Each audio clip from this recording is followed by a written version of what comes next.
I hope that you become difficult.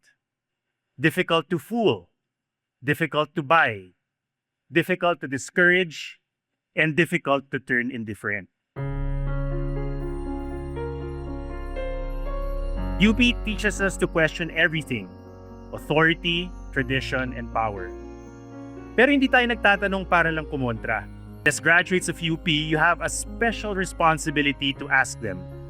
This matters because we live in a time when truth has become to feel optional. And the powerful have learned this. They have learned to bury the truth with noise. They have learned to turn confusion into strategy. Dahil kapag hindi na natin alam kung ano ang totoo, mas madali tayong pagurin. At kapag pagod na tayo, mas madali na tayong patahimikin. Believe me, the world will try. At some point, you may be tempted to say, pagod na ako, ayoko na, wala namang nagbabago.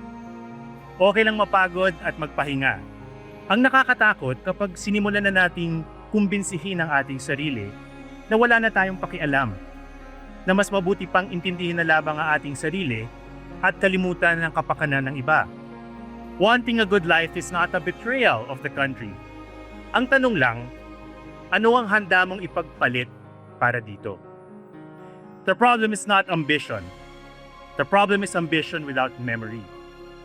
You don't have to kill your dreams in the name of service. Just make sure that your dreams don't require you to kill your conscience. So habang bata pa kayo, decide what is not for sale. Your name, your integrity, your compassion to Filipino people. Because in a world where injustice abounds, often the difficult person is resistance. So protect your capacity to care. Let it shape your ambition and not erase it. The country does not need more successful people who are pleasant, polished, and harmless. It needs people who are difficult to fool, difficult to buy, difficult to discourage, and difficult to turn indifferent.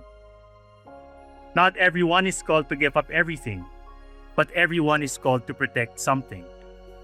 And when the world becomes overwhelming, when you begin to feel hopeless or jaded, I hope that you remember this place, these mountains, these people who taught us that love of country, it's not an abstract idea. Sometimes it is the courage to stand your ground so that others may keep their dignity, their memory, and their future.